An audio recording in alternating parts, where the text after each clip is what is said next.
నమస్కారం. Nationalist hub ఈరోజు ఒక ప్రత్యేకమైన లైవ్ ప్రసారం ద్వారా మీ ముందుకు వచ్చింది. ఈరోజు తెలుగు భాషా దినోత్సవం. నిజానికి అనేక అంశాలకు సంబంధించి ఇప్పుడు మదర్స్ డే అని, ఫాదర్స్ డే అని, వ్యాలంటైన్స్ డే అని, ఇంకోటని ఇలా చాలా దినాలు ఉన్నాయి. మన సంవత్సరంలో చూస్తే వచ్చిన ప్రతిసారి కూడా మనము వాట్సాప్ గ్రూపుల్లో అక్కడ ఇక్కడ అందరికీ ఇంకా వ్యాలంటైన్స్ డే వచ్చినా, మదర్స్ డే వచ్చినా, ఫాదర్స్ డే వచ్చినా ఎక్కడ లేని ప్రేమికులపైన కావచ్చు, లేకపోతే తల్లిదండ్రులపైన కావచ్చు ఒలకబోస్తూ మనం విషెస్ చెప్తూ ఉంటాము. అనేక మంది ఆ పలకరింపుగా మార్చుకొని అందరూ విషెస్ చెప్పుకుంటూ, అభినందనలు చెప్పుకుంటూ ఉంటారు. ఇవాళ భాషా దినోత్సవం, తెలుగు భాషకి సంబంధించి ఈరోజు ఒక రోజు, ప్రత్యేకమైన రోజు. ఈరోజు మనం తెలుగు భాష గురించి కనీసం ఒకసారి తెలుగులో మాట్లాడే ప్రయత్నం చేయడమో, తెలుగు గురించి ఆలోచించే ఒక ప్రయత్నం చేయాలనే ఉద్దేశంతో ఒక లైవ్ ప్రసారం ద్వారా మేము ముందుకు వచ్చాం. తెలుగు భాష గురించి వాట్సాప్లో ఈరోజు పొద్దున్న నుంచి చాలామంది భాషా ప్రేమికులు మాట్లాడుతూ ఉన్నారు. సోషల్ మీడియాలో అక్కడక్కడ పోస్టులు కనబడుతూ ఉన్నాయి. కానీ చాలామంది, సింహభాగం 90-98% మంది వరకు కూడా అయితే అయింది తెలుగు భాషా దినోత్సవం ఏముంది అని అనుకుని మన ఇంగ్లీష్ రొదలో, మన పరభాష మోజులో పడిపోయి మనం కొట్టుమిట్టాడుతూనే ఉన్నాం. నిజానికి తెలుగు భాషా దినోత్సవం రోజున తెలుగు గురించి ఎందుకు మాట్లాడుకోవాలి? అసలు తెలుగు భాష ప్రాముఖ్యత ఏంటి? అసలు ఎందుకు తెలుగు మనం బ్రతికించుకోవాలి? తెలుగు లేకపోతే ఏమవుతుంది? ఇలాంటి విషయాల గురించి ఖచ్చితంగా చర్చించాలని పనిగట్టుకొని ఈరోజు నేను ఒక ప్రత్యేకమైన అతిథిని ఇక్కడికి ఆహ్వానించాను. వారు ఈరోజు విజయవాడలో ఒక తెలుగు భాషకు సంబంధించి ఈ భాషా దినోత్సవం వేడుకల్లో ఆయన పాల్గొని అక్కడ ఉపన్యాసం ఇచ్చి అక్కడ నుంచి నేరుగా నేషనలిస్ట్ హబ్కి వచ్చారు. విజయవాడ నుంచి ఇక్కడికి వచ్చి ఇప్పుడు మన లైవ్లో పాల్గొంటూ ఉన్నారు. తెలుగు కోసమని అహరహము తప్పించే వ్యక్తులు ఎవరైనా ఉన్నారంటే ఆ జాబితా తీస్తే తొలి వరుసలో ఉండేటువంటి వ్యక్తి వారు. అండ్ జై తెలుగు, జై జై తెలుగు అని పదే పదే ఎక్కడ మాట్లాడినా కూడా వారి పలకరింపు కూడా దాంతోనే ఉంటుంది. అండ్ అంతేకాదు, తెలుగు భాష కోసం ప్రత్యేకంగా ఒక పార్టీనే స్థాపించి అట్లీస్ట్ అలాగైనా సరే సమాజంలో ఒక చైతన్యం నింపాలి అనేంత వరకు కూడా వారు వెళ్ళారు. అండ్ తెలుగుకు సంబంధించి ఎక్కడ మాట్లాడినా కూడా విభిన్నమైనటువంటి ప్రయోగాలు ఎన్నో చేసినటువంటి వ్యక్తి, తెలుగు సినీ గేయ రచయిత. అండ్ వారి గురించి తెలుగు ప్రేక్షకులకు అందరికీ తెలిసిందే. వారే జొన్నవిత్తుల రామలింగేశ్వరరావు గారు ప్రస్తుతం మనతో నేషనలిస్ట్ హబ్లో తెలుగు గురించి మాట్లాడబోతున్నారు. తెలుగుకు తెగులు అని మేము టైటిల్ పెట్టాము.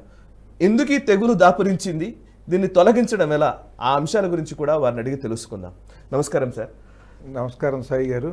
మొట్టమొదట ఈ ప్రోగ్రామ్కి, ఈ లైవ్కి మీరు రావడానికి నిజంగా అక్కడి నుంచి శ్రమ కోర్చి వచ్చినందుకు ఫస్ట్ ధన్యవాదాలు సార్. రెండు, తెలుగు భాషా దినోత్సవం రోజున ఇందాక నేను ఇంట్రొడక్షన్లో అంటున్నట్టుగా తెలుగు ఏమైపోతే ఏంటండి? అవును, మాకు ఇంగ్లీష్ కావాలి, అది కెరీర్ ఇస్తోంది. హిందీ నేర్చుకోవాలి, 10 వేరే రాష్ట్రానికి వెళ్ళాలనంటే తెలుగు లేకపోయినా పర్వాలేదు, మా పిల్లలతో మేము సంభాషించుకోవచ్చు అనే స్థాయికి ఈరోజు జనాలు వెళ్ళిపోయారు. తెలుగులో మా పిల్లలు తెలుగులో తెలుగు రాదు వాడికి అని చెప్పడం గర్వంగా మాట్లాడుతున్నటువంటి తల్లిదండ్రులు నేను ఈ మధ్యకాలంలో చూశాను. మీరు ఇంకా ఎక్కువ మందిని చూసి ఉంటారు. ఒకసారి ఈ తెలుగు భాషా దినోత్సవం రోజున ఎందుకని తెలుగు బతకాలి చెప్తారా ఒక్కసారి ఫస్ట్? తప్పకుండా. మొట్టమొదట ప్రేక్షకులందరికీ తెలుగు భాషా దినోత్సవ శుభాకాంక్షలు. ఈ తెలుగు భాషా దినోత్సవంగా ఈ ఆగస్టు 29వ తారీఖున ఎందుకు జరుపుకుంటున్నామంటే, మహాత్ముడు గిడుగు రామమూర్తి పంతులు గారు తెలుగు భాష కోసం ఉద్యమించి, మరి ఏ భాషలోనూ కూడా ఇటువంటి ఉద్యమం జరిగి ఉండదు, ఇంతటి మహాశక్తి సంపన్నుడు, ప్రతిభావంతుడు ఏ భాష కోసం కూడా ఇంతగా తప్పించి ఉండరు అన్నట్టుగా ఆయన ఉద్యమాన్ని కొనసాగించారు. ఆ మహానుభావుడి సంస్మరణంతో పాటుగా ఈ భాషను నిలుపుకోవాలి మనం అని ఈ భాషా దినోత్సవాన్ని జరుపుకుంటున్నాం. ఈ సందర్భంగా మొట్టమొదట గిడుగు రామమూర్తి పంతులు గారి గురించి మనం కొంత ప్రేక్షకులకి మనం చెప్పుకుంటే, అసలు ఎందుకని ఎంతోమంది ఉన్నారు కదా, కందుకూరి వీరేశలింగం పంతులు గారు ఉన్నారు, గురజాడ గారు ఉన్నారు, వీరందరూ ఉండగా మరి అవధానాల్లో పరమాద్భుతాలు చేసినటువంటి చెళ్లపిళ్ళ వెంకట శాస్త్రి గారు, దివాకర్ల తిరుపతి శాస్త్రి గారు ఉన్నారు. మరి ఇంకా ఎందరెందరో మహానుభావులు ఉన్నారు. గిడుగు రామ్మూర్తి పంతులు గారి గురించే మనం ఎందుకు మాట్లాడుకోవాలి, ఆయన జన్మదినోత్సవాన్నే భాషా దినోత్సవంగా ఎందుకని ప్రకటించాలి అనే విషయంలో దీనికి ముందు ఇది న్యాయమేనా అని ఇది ఆలోచిద్దాం. ఇది 100కి 100 పాళ్ళు న్యాయం అండి.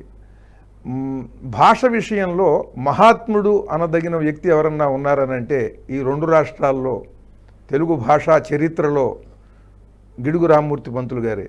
మహాత్ముడు అనదగిన వ్యక్తి మరొకరు ఈయన తర్వాతే అనాలి తప్ప ఈయనకి ముందు ఎవరూ లేరు. ఇది నేను కాదు, చల్లపిళ్ళ వెంకట శాస్త్రి గారు, దివాకర్ల తిరుపతి శాస్త్రి గారు వాళ్ళు అన్నటువంటి మాట. ఈయనకున్న విఘ్నత, ఈయన సాటి విఘ్నుడు లేడు, ఈయనకున్న విఘ్నతలో సగం ఉన్నటువంటి వారు కూడా లేరు, మృగ్యము అని ఆనాడు వాళ్ళు రాశారు. ఇటువంటి మహానుభావుడి దగ్గరకి ఈనాడు గొప్ప గొప్ప కవులుగా, మహాకవులుగా, మహాపండితులుగా పేరు ప్రతిష్టలు పొంది గొప్ప గొప్ప బిరుదులు అందుకున్నటువంటి వారందరూ కూడా ఈ గిడుగు రామ్మూర్తి పంతులు గారి దగ్గరికి వెళ్ళి వారి దగ్గర ఇవన్నీ కూడా వినమ్రంగా ఈ బిరుదులన్నీ కూడా సమర్పించి వారు గనక దయదలిచి ఇస్తే తిరిగి వాటిని తీసుకుని అలంకారార్థం వీటిని ఉపయోగించుకోవాలి అని చల్లపిళ్ళ వెంకట శాస్త్రి గారు అన్నటువంటి మాట. ఈ గిడుగు రామ్మూర్తి పంతులు గారు ఏం చేశారు మన భాషకని మొట్టమొదట వీరికి ఒక 5 నిమిషాలు 10 నిమిషాలు వీరికి చెప్పి తర్వాత ఇవాళ ఎలా ఉన్నది చెప్దాం, ఏం చేయాలి మనం, ఇవన్నీ మనం ఒక క్రమంలో మాట్లాడుకుందామండి. ఈ గిడుగు రామ్మూర్తి పంతులు గారు ఎంతటి మహాపండితుడి రచనలో అయినా సరే గ్రాంధికంగా రాసినటువంటిది దాన్ని చదివి ఇది సామాన్యుడికి చేరటం లేదు అనేది గమనించారు. సామాన్యుడికి ఈ గ్రాంధిక భాషలోని వీళ్ళు మాట్లాడుకునేటువంటి ఈ భాషలోనే విద్యాభ్యాసం చేయాలని అంటే చాలా కష్టం అవుతుంది. వాడు మాట్లాడుకునేటువంటి భాషలో వాడికి విద్య అందాలి అని ఈయన దార్శనికతతో దీన్ని చాటి మీరు గ్రాంధిక భాషలో విద్యాబోధన మాన్పించండి అని, అందరికీ చదువు రావాలి, అందరికీ ఆ చదువు చేరాలి అని అంటే ఈ గ్రాంధిక భాష పెద్ద మనకి అడ్డంకి అయిపోతుంది. అందుకని వాళ్ళు మాట్లాడేటువంటి పదాలతో వాళ్ళ భాషలోనే వాళ్ళకి విద్యాబోధ చేయాలి అని ఈయన మొట్టమొదట ఈ ఉద్యమం ప్రారంభించారు. ప్రారంభిస్తే అందరూ కూడా అపహాస్యం చేశారు. గ్రాంధిక భాష అది కాకుండా ఎవడు పడితే వాడు మాట్లాడే భాషలో విద్య చెప్పాలంటే వీళ్ళకి అసలు దాన్ని విద్య అంటారు, దాన్ని చదువు అంటారా, ఇట్లా మొదలుపెట్టారు. ఈయన మహామేధావి. ఈయనకున్నటువంటి మేధాశక్తి, విమర్శనాశక్తి ముందు ఆనాటి మహాపండితులందరూ కూడా విలవిల్లాడిపోయారండి. విలవిల్లాడిపోయారు, మామూలుగా కాదు.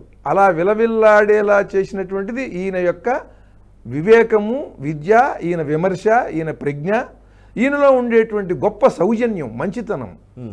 ఈయన ఇప్పుడు ఏం చేశారంటే వీళ్ళు ఈ గ్రాంధిక భాషని వదలటం లేదు, దానికోసం వీళ్ళందరూ కూడా కట్టుగా ఉన్నారు. అంటే ఈయనకి 100కి 90 మంది వ్యతిరేకులండి.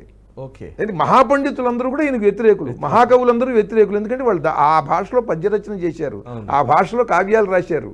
కనుక దాన్ని వదిలేసి ఎవరో సామాన్యుడు మాట్లాడుకునేటువంటి భాష, అది భాష, అసలు ఇది గ్రాంధికం ఉపయోగపడదు అని ఈయన అంటుంటే మరి వాళ్ళందరికీ కూడా ఇబ్బంది కదా, వాళ్ళు సాధించిందంతా వృధా అయిపోతుంది. అంటే మనం వాళ్ళ దృష్టిలోంచి ఆలోచిస్తే కనుక వాళ్ళందరూ కూడా ఈయన కాదన్నారండి. అప్పుడు ఈయన ఏం చేశారంటే అంటే ఎవరితో ఎలా విభేదించి ఎలా దాన్ని సాధించాలి అనేటువంటిది, ఆ యుద్ధం ఎలా చేయాలి అనేటువంటి ప్రణాళిక కూడా ఈయన దగ్గర నేర్చుకోవాలి. వీళ్ళు గ్రాంధిక భాష గొప్పదంటున్నారు కదా, ఏమిటి ఈ గ్రాంధిక భాష గొప్పదనం అని మొత్తం ఆయన వ్యాకరణం మొత్తం కూడా చదివేశారండి. తెలుగులో ఎన్ని వ్యాకరణాలు ఉన్నాయో అన్ని వ్యాకరణాలు చదివేశారు. అప్పటికే తెలుసు ఆయనకి, సంస్కృతం తెలుసు, తెలుగు ఇంగ్లీష్ BA అయిపోయింది. కానీ ఈ వాదం ఎప్పుడైతే వచ్చిందో అన్ని వ్యాకరణాలు క్షుణ్ణంగా ఆయన అధ్యయనం చేశారు. వీళ్ళు గొప్ప ప్రయోగాలు అంటున్నారు కదా గ్రాంధిక భాషలో అని, నన్నయ్య గారి దగ్గర నుండి నాటి మహాకవులు అనిపించుకున్నటువంటి వాళ్ళందరూ రాసిన పద్యాల్లో ఉండే ప్రయోగాలన్నీ క్షుణ్ణంగా అధ్యయనం చేశారు. భారతాన్ని ఆయన ఎన్నిసార్లు చదివారో అసలు దానికి లెక్క లేదటండి. వారి కుమారులు సీతాపతి గారు, గిడుగు సీతాపతి గారు చెప్పినటువంటి విషయం అది. అలా ఆయన భారతంలో నన్నయ్య పదప్రయోగాల్లో ఉండేటువంటి విశేషాలన్నింటినీ కూడా చూసి దాంట్లో చివరికి రచన చేయగలిగినటువంటి శక్తిని ఆనాటి కాలంలో ఉన్న భాషలోకి వెళ్ళిపోయి ఆ కాలంలో ఉన్న భాషలో రచన చేయగలిగిన సామర్థ్యం సంపాదించారు. ఇప్పుడు వీళ్ళందరినీ కూడా మీరు రాస్తున్నది అసలు మీ గ్రాంధికంలోనే బోల్డ్ తప్పులు ఉన్నాయన్నారు. గ్రాంధికం గొప్పదంటున్నారు కదా ఈ కవులు పండితులు. అసలు అది గ్రాంధికం మీరు ఏదైతే అంటున్నారో దాంట్లోనే బోల్డ్ తప్పులు ఉన్నాయి, మీరు రాసింది గ్రాంధికం కాదు అని ఆయన వాళ్ళతో పందెం కట్టారు. ఏమిటి అని అంటే ఒక్కొక్కరి రచనలో ఉండేటువంటి గొప్ప గొప్ప ప్రయోగాలని ఏవేవి చేసే వీళ్ళు చూపిస్తున్నారో గొప్ప ప్రయోగం చేశామని అవన్నీ కూడా ఈ రకంగా తప్పు, ఇదిగో ఈ రకంగా తప్పు, మీరు ఉపయోగించినటువంటి ఈ శబ్దం అసాధువు, ఇది సాధువు కాదు అంటే ప్రయోగించదగినది కాదు, మీరు గిట్టించేస్తున్నారు అన్ని అపశబ్దాలు ఇవన్నీ అని చెప్పి ఈయన ఎదుర్కొన్నటువంటి వాళ్ళందరూ కూడా వాళ్ళ పాండిత్యాన్ని సవాల్ చేయడం మామూలుగా కాదండి. మామూలుగా కాదు, ఎవరిని ఈయన సవాల్ చేసినవండి పెద్ద పెద్ద వాళ్ళు. వేదం వెంకటరాయ శాస్త్రి గారు, ఆయన పేరు చెబితేనే అందరూ అడిలిపోతారు. మహామేధావి, అద్భుతమైనటువంటి పండితులు. ఆయన ఎన్నెన్నో ఆముక్తమాల్యద వంటి శ్రీనాథుడి కవిత్వానికి కూడా అద్భుతమైనటువంటి వ్యాఖ్యానాలు చేసినటువంటి వాడు ఆయన. ఎన్నో గొప్ప గొప్ప గ్రంథాలకి పరిష్కారాలు చూపించి అద్భుతమైన వ్యాఖ్యానాలు చేసిన మహాపండితులు అయిన ఆయన దాంట్లో తప్పులు పట్టుకున్నారు. ఈయన చిలకమర్తి లక్ష్మీనరసింహం గారు, ఆయన మాటలు అటు ఇటు పేర్చి కవిత్వం రాస్తాడు తప్ప ఆయన రాసినటువంటి వాటిలో అసాధువులు ఉన్నాయి ఆ ప్రయోగాలని ఆయన పట్టుకున్నాడు. మనం ఎవరిని పానుగంటి లక్ష్మీనరసింహం గారు సాక్షి ఉపన్యాసాలు చదివారు కదా మీరు, పరమాద్భుతమైనవి కదా. ఆయన మీ కవిత్వాన్ని నేను వంక పెట్టట్లా, కవితా రచన, చమత్కారము, అలంకారిక ప్రయోగాలు అవన్నీ ఉన్నాయి మీకు. మీరు ఉపయోగించే భాష విషయం వరకే చూడండి. అసలు ఆయనకి ఎంత స్పష్టత ఉందంటే పోరాడేటప్పుడు, యుద్ధం చేసేటప్పుడు ఏ విషయం మీద యుద్ధం చేస్తున్నాను వీళ్లతో అనేది ఆయనకు స్పష్టంగా తెలుసు. ఏ కవిత్వాన్ని ఆయన వ్యాఖ్యానం చేయలే, ఇది గొప్పదని కానీ ఇది తక్కువని కానీ కవిత్వాన్ని వ్యాఖ్యానం చేయలే. అలాగే ఏ కవి గొప్పవాడని కానీ ఇంకో కవి తక్కువవాడని కానీ ఎక్కడా చెప్పలా. మీరు గ్రాంధిక భాష గొప్పదంటున్నారు కదా, మీరు రాసిందే గ్రాంధిక భాష కాదు. మీరు వ్యాకరణపరంగా గొప్ప గొప్ప సమాసాలు, గొప్ప గొప్ప అద్భుతమైన ప్రయోగాలు చేసామంటున్నారు కదా, అవన్నీ ఈ వ్యాకరణ పరంగానే అవి తప్పు. మరి ఇంకా మీరు గ్రాంధిక భాష గొప్పదని ఎట్లా అంటారు? ఆ తప్పులు నేర్చుకుని ఈ ప్రజలందరూ కూడా ఆ తప్పులు చదువుకోవాలా? అదనమాట ఆయన నిరూపణ. ఎక్కడా కూడా ఆయన భాష విషయమై తప్ప భాషలో మీరు వాడుతున్నటువంటి పదజాలం సామాన్యులకి అర్థం కాదు. వాళ్ళ భాషలో మీరు చదువు చెప్పండి, వాళ్ళ భాషలో పత్రికలు నడపండి, వాళ్ళ భాషలో మాట్లాడండి అని చెప్పటం తప్ప ఆయనకి ఈ కవుల గొప్పదనాన్ని, వీళ్ళ తప్పొప్పుల్ని చెప్పి తను గొప్పవాడు అనిపించుకుంటాం మాత్రం ఆయన యొక్క విధానం కాదు. కనుక వేదం వెంకటరాయ శాస్త్రి గారు, చల్లపిళ్ళ వెంకట శాస్త్రి గారు, చల్లపిళ్ళ వెంకట శాస్త్రి గారిని కూడా ఆయన విమర్శ చేశారు. ఆయనకి ఈయనంటే చాలా అభిమానం. అయినప్పటికీ ఏమన్నారంటే మీరు మా వాదాన్ని ఒప్పుకుంటున్నారు కానీ రచనలన్నీ గ్రాంధికంలోనే చేస్తున్నారు అన్నారు ఆయన్ని. ఏమండి, ఇలా ఈయన చాలా అద్భుతమైనటువంటి విమర్శనా శక్తితో అందరిలో లోపాలను, పానుగంటి లక్ష్మీనరసింహం గారిలో లోపం అంటే మనం నమ్మగలమండి? అసలు అంటే మన మేధ సరిపోదు.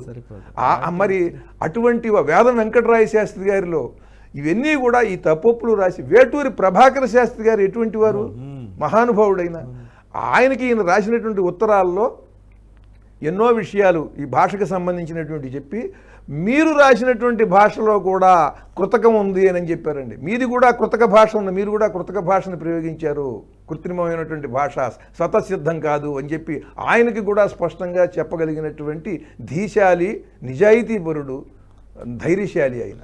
రెండున్నాయి. బుద్ధిశాలి, ధైర్యవంతుడు, జ్ఞాని, దాన్ని చెప్పే విధంగా చెప్పాడు. మీలో ఎన్నో సుగుణాలు ఉన్నాయి. ఒప్పించారు. వీళ్ళందరూ ఒప్పుకున్నారండి. వీళ్ళందరూ ఒప్పుకున్నారు. ఇప్పుడు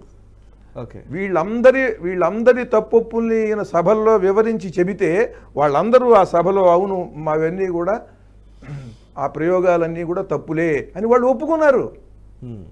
శ్రీపాద కృష్ణమూర్తి శాస్త్రి గారు, శ్రీపాద సుబ్రహ్మణ్య శాస్త్రి గారు, కందుకూరి వీరేశలింగం పంతులు గారు ఈయన ఉపన్యాసానికి ప్రభావితుడయ్యాడండి.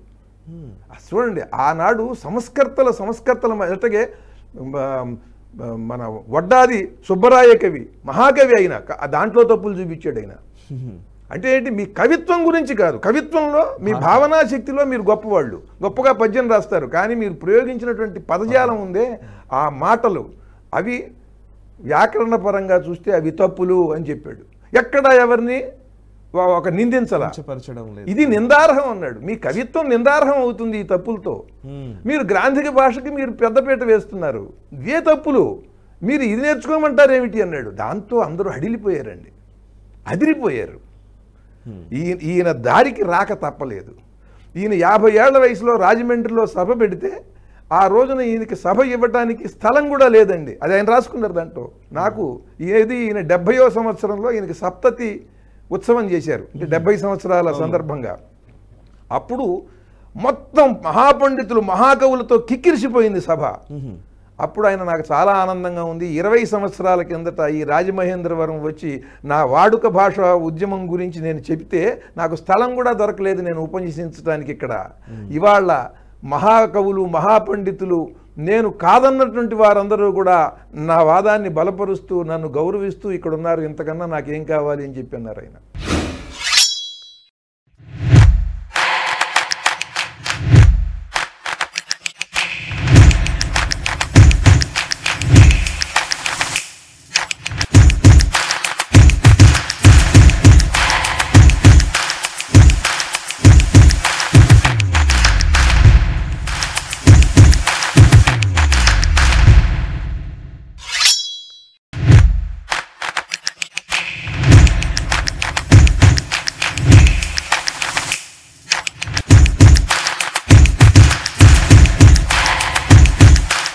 ఈ వీడియో మీకు నచ్చినట్టయితే లైక్ చేయండి, 10 మందికి షేర్ చేయండి. అలాగే కామెంట్ల రూపంలో మీ అభిప్రాయాలను మాతో పంచుకోండి. Nationalist hub group of channels ను సబ్స్క్రైబ్ చేసుకుని తెలుగునాట జాతీయవాద జర్నలిజాన్ని ప్రోత్సహించండి. ఈ వీడియో కింద ఉన్న బెల్ ఐకాన్ పై క్లిక్ చేయడం మర్చిపోవద్దు.